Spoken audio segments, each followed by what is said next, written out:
Well, heart health. We've been talking about cardiovascular disease as being such a significant reason for men dying at a younger age and lowering the average life expectancy. It's really a pleasure to introduce Dr. Saul Isserow. Many of you know Dr. Isserow. He's a great colleague and friend of mine.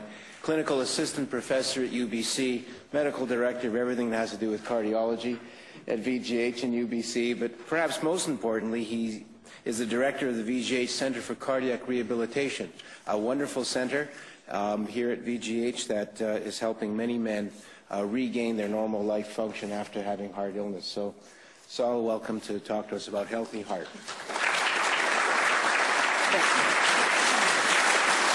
Thanks very much, Larry.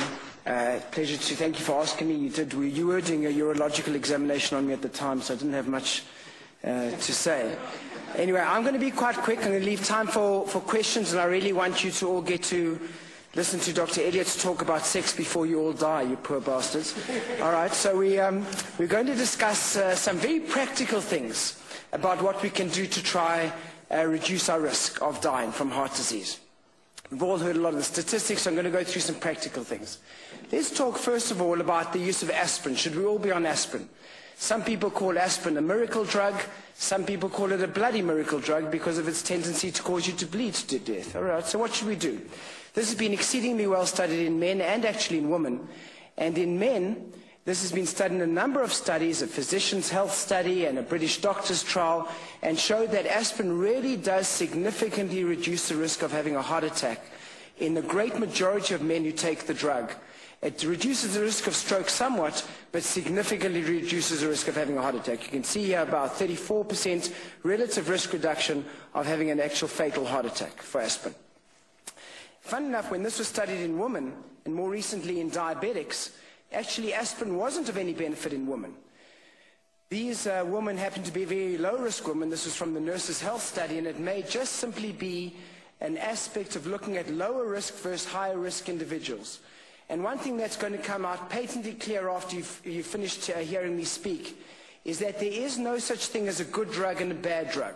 There's no such thing as cholesterol-lowering drugs being all good or all bad, or aspirin being all good or all bad. It really depends on who takes it and on your baseline risk. If your baseline risk of having a heart attack is low, as it was in these women, aspirin is more likely to do harm, or as likely to do harm, as it is to do good. Whereas if your baseline risk is higher, aspirin's more likely to be of benefit. How much aspirin should we take? The question always is a baby aspirin enough, or do you need higher dosages? What you can see from this slide is that the baby dose of aspirin, 81 milligrams of aspirin, which is the current baby dose, is all that you need to lower your risk of having a heart attack, whether you've had one before or whether or not you're at high risk of having one. So that's really the data about aspirin. Aspirin is a miracle drug in high-risk individuals, people who are more likely to have an event, and can potentially be a bloody miracle drug in a person who's at low risk of having an event.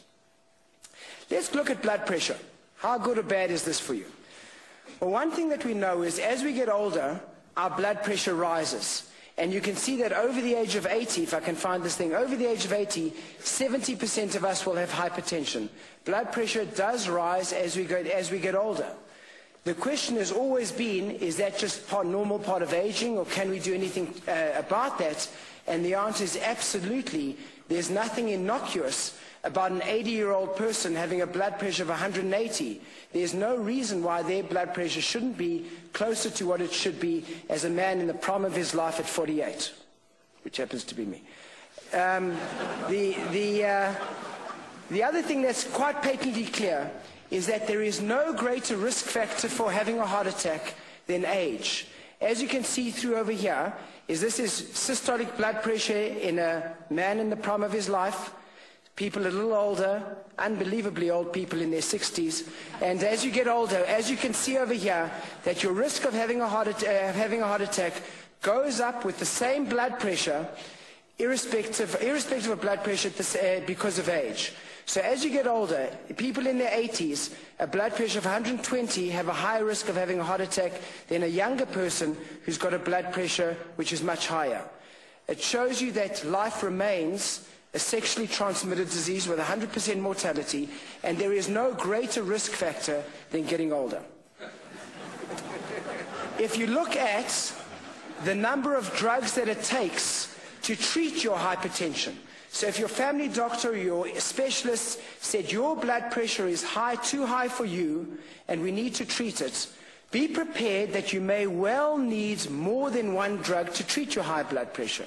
And in most of these studies, you'll have to take my word for that, these are all studies of hypertension, the majority of patients needed 2 or 3 or sometimes 4 drugs to control their hypertension. And that's because we probably don't usually treat high blood pressure if the blood pressure is just 141 or 145, all right, in a low-risk person. With that person, you may get away with one drug. But if your blood pressure is 160, we don't have any drug that lowers blood pressure by 30 millimeters of mercury. You're going to need 2 or 3 drugs. So it's not a failure. You haven't responded inappropriately. If it's deemed appropriate that you have your blood pressure treated, you're likely going to need 2 or 3 drugs to treat it. What drugs? You know what? It really makes very little difference. The pharmaceutical industry is after us all the time to prescribe more expensive and fancier and newer drugs. And in the studies that have been done, which have looked at chlorthalidone, which is a diuretic, amlodipine or Norvasc, which is a calcium channel blocker, and lisinopril, which is an ACE inhibitor, in a wonderful trial called the All Hats trial, sponsored by the US government agencies, they found absolutely no difference whichever drug you were on.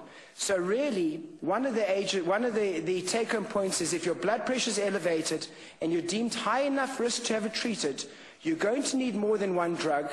It's almost a nonsense slide to have this which one you're going to need, because you're probably going to need more than one.